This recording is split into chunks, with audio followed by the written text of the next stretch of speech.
this episode, we're going to take a look at using the AirTurn as an audio editing tool with a program called Audacity. Audacity is a free, open-source audio editing recording program for Mac and PC computers, and we're going to have the download link for the program in the show notes below. Now, we musicians all know that one of the best ways to get feedback is to record ourselves, and Audacity makes this incredibly easy to both record and to edit that recording. Now, imagine this.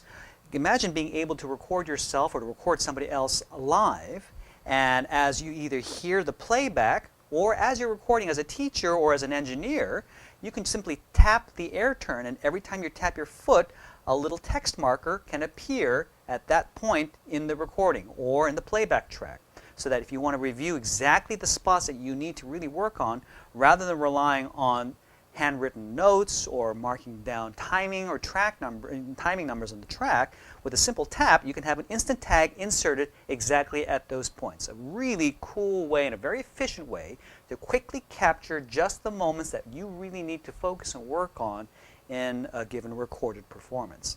So with a few quick adjustments within Audacity's preference settings, I'm going to show you how easy it is to add the AirTurn as that audio editing tool. Okay, before we get started, I need to point out that for Mac users, you're going to need to download the latest beta version as opposed to the stable version. The beta version at the time of this recording is currently 1.3.12, the beta version of Audacity, of course. For PC users, the same thing. Try to get the latest beta version, because that's going to be the version that will allow us to add these text labels more flexibly. Okay, so I have Audacity 1.3.12 right now running on my MacBook Pro. Let's go ahead and OK out of that little opening message. And what I'm going to do is I'm going to go into the preference settings to program my AirTurn to work as an audio editor. Now, in the Mac environment, Mac version of Audacity, the preferences will be under the Audacity menu header over here. Okay, I believe in the PC version it's under the Edit menu header. So, but you might have to hunt around a little bit.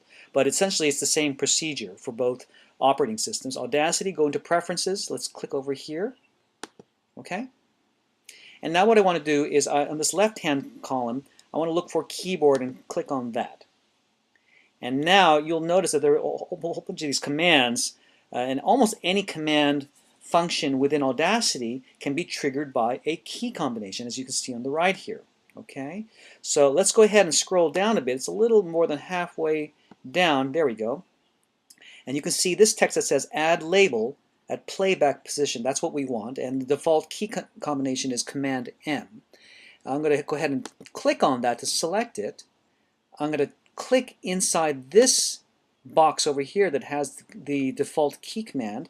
Oh, by the way, for Mac users, I should mention, before you open Audacity, you need to make sure your AirTurn is plugged in so that it recognizes that as part of your keyboard. The Mac, my MacBook Pro does not have a page up, page down key option, so I need to use my AirTurn to virtually press those keys. Of course, Windows users, you will have the page up and page down keys by default on your keyboards. But if you don't have those two keys, make sure you have your AirTurn plugged in before you open Audacity. Okay, so now I've clicked in this open box over here. I'm going to press my AirTurn, and you can see the page down key appears. Now we want to click on this button that says Set, and as you can see, the command has now been associated to be triggered by the page down keystroke, which is associated with my AirTurn. Let's go ahead and hit OK. And now what I'm going to do, let's just go ahead and demonstrate this. I'm going to load up a file. Let's import an audio file. I'll show you how this works in action. It's very, very cool. Now this can work with an audio file that you already have on your computer, or this can actually be used to work by recording live as well. But let's just go ahead and just have some fun adding some text labels to a pre-made audio file right here. So I'm going to go ahead and start playing this file over here. And while I'm playing, I'm going to tap my foot. And I'm going to hit Enter to lock in that text label. You see I can tap my foot, hit Enter to save that tag. Isn't that pretty cool? And I can just tap whenever I hear something.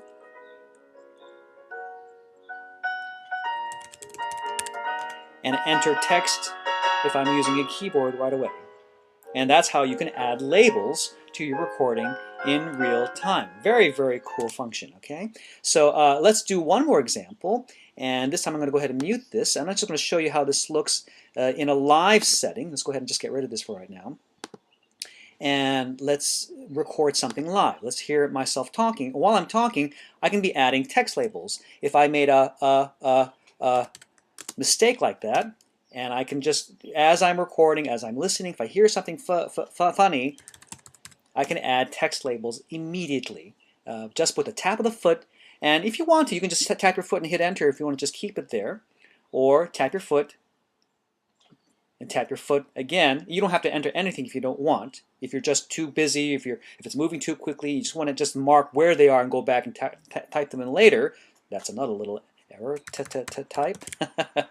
You can add those texts either on the fly, or you can go back and enter them afterwards. So this is a really cool way, and since you're adding the tags hands-free, it's a very quick, efficient way to add all the spots where you need to quickly label where things are happening in the audio recording or in the audio file playback. So that's a quick overview as to how to program Audacity to accept the AirTurn keystrokes as an audio text editor.